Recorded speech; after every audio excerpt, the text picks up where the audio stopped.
Good evening dear students. अज आप polity का पार्ट 8 डिस्कस करांगे। जो भी स्टूडेंट्स इस चैनल ते नवे ने तो प्लीज़ चैनल नू सबसक्राइब जरूर करियो भी तां जो वध तो वध बच्चों लवे तो थोड़े लवे वीडियो के नोटिफिकेशन पहुँच सकन तो वध तो वध वीडियो नू शेयर भी जरूर कर दिओ भी तां जो ज़्यादा तो ज़्यादा स्टूडेंट्स लवे ये वाला डाटा पहुँच सके। तो चलो अज का सैशन आप पॉलिटी का पार्ट 8 स्टार्ट करते हैं। वैन डिड दी फ्रेंच रैवोल्यूशन अकर, फ्रांसीसी क्रांति कदों हुई सी। तो जी फ्रेंच रैवोल्यूशन आप कहने होने डियर स्टूडेंट, ये अपनी कहते कदों अकर हुई सी। ठीक है जी, ये अपनी 1789 तो शुरू हुई सी। तो 14 जुलाई 1789 के उत्ते बी के उत्ते तुसी टिक लगा दोगे। ये 1789 तो लैके 99 तक चली सी अपनी फ्रेंच रैवोल्यूशन डियर। ठीक है जी। नैक्सट है how many types of justice, liberty, equality and fraternity in that order have been mentioned in the preamble of the Constitution of India। Bharat ਦੇ ਸੰਵਿਧਾਨ ਦੀ ਪ੍ਰਸਤਾਵਨਾ ਵਿੱਚ ਨਿਆਂ, ਆਜ਼ਾਦੀ, ਸਮਾਨਤਾ ਅਤੇ ਭਾਈਚਾਰੇ ਦੀਆਂ ਕਿੰਨੀਆਂ ਕਿਸਮਾਂ ਦਾ ਜ਼ਿਕਰ ਕੀਤਾ ਗਿਆ ਹੈ, ਕ੍ਰਮਵਾਰ ਵਿੱਚ ਲਿਖੋ। ਜੇ ਆਪਾਂ ਜਸਟਿਸ ਦੀ ਗੱਲ ਕਰੀਏ ਤਾਂ ਪ੍ਰੀਐਂਬਲ ਵਿੱਚ 3 ਤਰ੍ਹਾਂ ਦਾ ਜਸਟਿਸ ਐਕਸਪਲੇਨ ਕੀਤਾ ਹੋਇਆ ਹੈ। जेकर आप लिबर्टी की गल करें, लिबर्टी 5 तरह की एक्सप्लेन की हुई है, इक्वैलिटी 2 तरह की एक्सप्लेन की हुई है, तो फ्रैटर्निटी 1 तरह की एक्सप्लेन की हुई है। ठीक है जी। तो इस तरीके 3 5 2 1 ए ऑप्शन के उत्ते तुसी टिक लगा दोगे। ठीक है जी। नैक्सट है in which case did the supreme court first declare that preamble is not a part of the constitution. किस मामले विच सुप्रीम कोर्ट ने यह ऐलान किया कि प्रस्तावना संविधान का हिस्सा नहीं है। तो किस केस दे विच ये वाली गल डिस्कस हुई सी भी preamble is not a part of the constitution.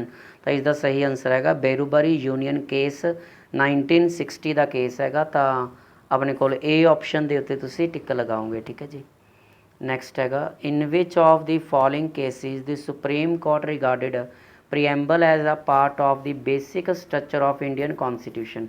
हेठ लिखिया विच किहड़े मामलों में सुप्रीम कोर्ट ने प्रस्तावना नूं भारतीय संविधान के बुनियादी ढांचे का एक हिस्सा मन्निया भी भारतीय संविधान आ जिहड़ा बेसिक स्ट्रक्चर का एक हिस्सा है। वो केशवानंद भारती केस जिहड़ा 1973 का सीगा ਉਹਦੇ ਵਿੱਚ ਗੱਲਬਾਤ ਹੋਈ ਪਈ ਹੈਗੀ ਆ। ਤਾਂ बी ऑप्शन ਦੇ ਉੱਤੇ ਤੁਸੀਂ ਟਿਕ ਲਗਾਓਗੇ ਡੀਅਰ ਸਟੂਡੈਂਟ। ਠੀਕ ਹੈ ਜੀ। ਤਾਂ बी ऑप्शन ਇਸ ਦਾ ਬਿਲਕੁਲ ਕਰੈਕਟ ਆਪਸ਼ਨ ਹੈਗਾ बी ऑप्शन। ठीक है जी। ਨੈਕਸਟ ਹੈਗਾ विच of the following statement is correct about preamble of the constitution of India.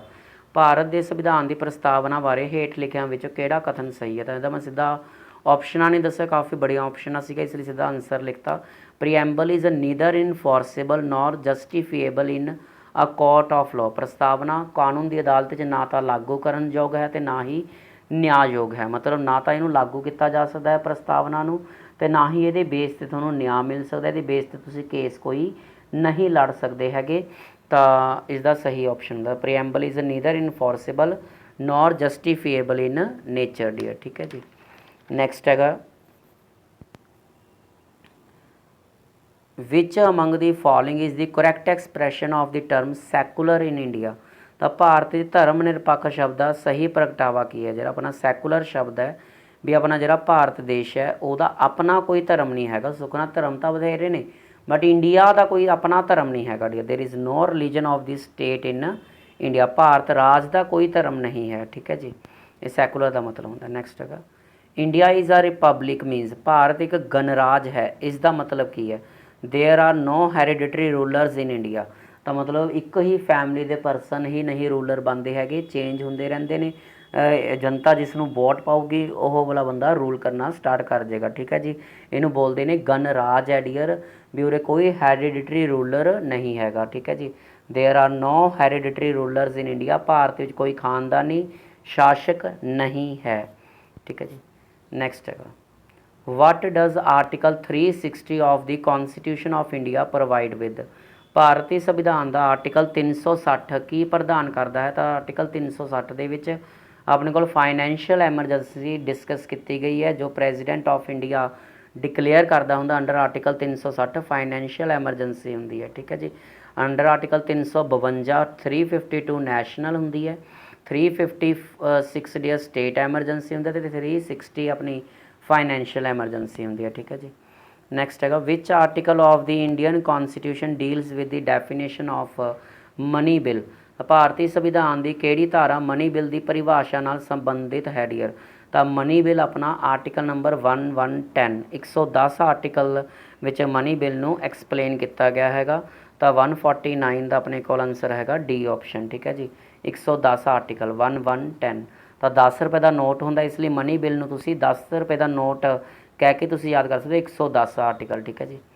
Next है which article of the Indian constitution empowers joint sitting of Lok Sabha and राज्य सभा under certain circumstances. भारतीय संविधान के किहड़े अनुच्छेद विच लोक सभा ते राज्य सभा की जॉइंट सिटिंग की गल की गई है। तो ध्यान रखो मनी बिल आर्टिकल नंबर 110 है, जबकि जॉइंट सैशन आपां आर्टिकल नंबर 108 के अकॉर्डिंग लगाने। तो आर्टिकल 108 ए अपने ऑप्शन के उत्ते तुसीं टिक लगाओगे। ठीक है जी।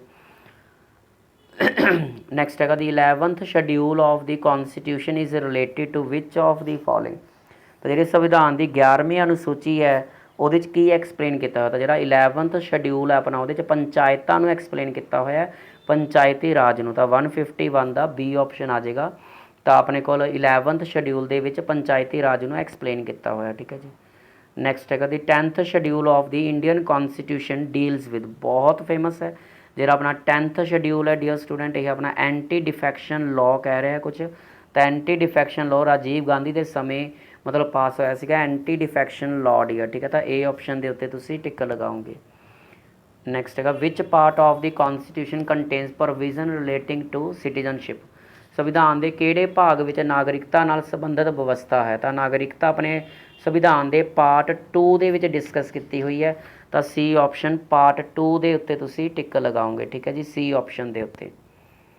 नैक्सट है D 4th schedule of the constitution of India deals with. भारतीय संविधान की जी 4थी अनुसूची है किस नाल संबंधित है। जी 4थी अनुसूची है 4th शेड्यूल राज्य सभा की सीट्स में एलोकेट किया हुआ है। चौथे शेड्यूल में allocation of seats for the council of states जिन्होंने आप राज्य सभा कहने वो सीटां सारिया स्टेटां में वंडिया हुए हैं। जिमें अपने पंजाब के कोल राज्य सभा दियाँ 7 सीटां ने 7 सीट्स ने डियर। ठीक है जी। उस तरीके नाल। नैक्सट है which part of the Indian constitution has provision about panchayat. तो पंचायतों अपने संविधान के किहड़े भाग दे विच एक्सप्लेन किया होया है। तो पंचायतों बारे पार्ट 9 दे विच एक्सप्लेन किया होया है। तो ए ऑप्शन पार्ट 9 के उत्ते तुसीं टिक लगाओगे। ठीक है जी। ए ऑप्शन पार्ट 9 के उत्ते तुसीं टिक लगाओगे डियर स्टूडेंट। नैक्सट है which one of the following schedule of the Indian constitution lists the name of states and specify their territories. भारतीय संविधान की हेठ लिखिया अनुसूचियों विचों किहड़ी एक सूची च राज्यों के नाम तो प्रदेशों को दर्शाती है भी जिन्नियां स्टेटां ने, जिवें 28 स्टेटां ने एट प्रेजेंट, 8 अपने यूनीयन टैरीटरीज ने, उन्होंने नाम वगैरह उन्होंने एरियाज़ वगैरह एक्सप्लेन करता है। तो किहड़ा शेड्यूल है। तो फर्स्ट शेड्यूल हैगा। तो ए ऑप्शन फर्स्ट शेड्यूल के उत्ते तुसीं टिक लगाओगे। ठीक है जी। नैक्सट है dash of the constitution of India deals with amendment procedure of the constitution dear. संविधान का किहड़ा अनुच्छेद संविधान की सोध प्रक्रिया नाल संबंधित है। भी किस अनुच्छेद के तहत आपां भारतीय संविधान के उत्ते मतलब सोध लगा सकते हैं, अमेंडमेंट लगा सकते हैं। तो आर्टिकल नंबर 368 होंदा। तो 157 का सी ऑप्शन के उत्ते तुसीं टिक लगाओगे आर्टिकल नंबर 368। ठीक है जी। नैक्सट है which article of the Indian constitution deals with the impeachment of the president. तो भारतीय संविधान का किहड़ा अनुच्छेद राष्ट्रपति के महादोष नाल संबंधित है। भी राष्ट्रपति आप इंपीचमेंट लगा सकते हैं अंडर आर्टिकल नंबर 61 लगता होंगे इंपीचमेंट ऑफ द प्रेजिडेंट। तो सी ऑप्शन के उत्ते तुसीं टिक लगाओगे 158 का सी ऑप्शन। नैक्सट है which state under article 371 A has a special status. तो 371 ए दे अंडर या 371 आर्टिकल के अंडर अपने किहड़ी स्टेट नूं मतलब 371 ए के अकॉर्डिंग नागालैंड नूं स्पैशल स्टेट का दर्जा मिलिया हुआ है। तो बी ऑप्शन के उत्ते तुसीं टिक लगाओगे आर्टिकल नंबर 370 जी हटाई सी जम्मू एंड कश्मीर हटाई सी स्पैशल स्टेट का दर्जा जम्मू एंड कश्मीर नूं 370 आर्टिकल के अकॉर्डिंग मिला 371 ए दे विच नागालैंड नूं मिलिया हुआ। ठीक है जी। नैक्सट है the forms of oath of office for a minister for the union of Indian India is contained in ਦੀ ਅਲੱਗ-ਅਲੱਗ ਤਰ੍ਹਾਂ ਦੇ ਜਿਹੜੇ ਮਤਲਬ ਭਾਰਤੀ ਸੰਵਿਧਾਨ ਦੀ ਕਿਹੜੀ ਅਨੁਸੂਚੀ ਸਹੁੰ ਚੁੱਕਣ ਦੇ ਨਾਲ ਸੰਬੰਧਿਤ ਹੈ, ਵੀ ਕਿਵੇਂ ਕੋਈ ਪਰਸਨ ਕਿਸ ਦੇ ਅੱਗੇ ਸਹੁੰ ਚੱਕਦਾ ਹੈਗਾ, ਤਾਂ ਉਹ ਆਪਣਾ ਜਿਵੇਂ ਪਹਿਲੇ ਸ਼ਡਿਊਲ ਤੁਹਾਨੂੰ ਮੈਂ ਦੱਸਤਾ 28 ਸਟੇਟਾਂ ਦੇ ਨਾਮ ਵਗੈਰਾ ਨੇ।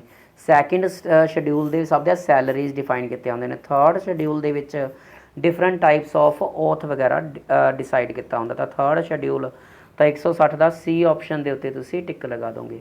ਤਾਂ ਹੋਪ ਕਰਦਾ ਡੀਅਰ ਸਟੂਡੈਂਟ ਤੁਹਾਨੂੰ ਕਾਫੀ ਅੱਛੇ ਅਤੇ ਨਵੇਂ ਕੁਐਸਚਨ ਮਿਲੇ ਹੋਣਗੇ। ਤਾਂ ਪਲੀਜ਼ ਵੱਧ ਤੋਂ ਵੱਧ ਵੀਡੀਓ ਨੂੰ ਅੱਗੇ ਫਰੈਂਡਸ ਲਵੇ ਸ਼ੇਅਰ ਜ਼ਰੂਰ ਕਰ ਦਿਆ ਕਰੋ। Thank you everyone for watching this video.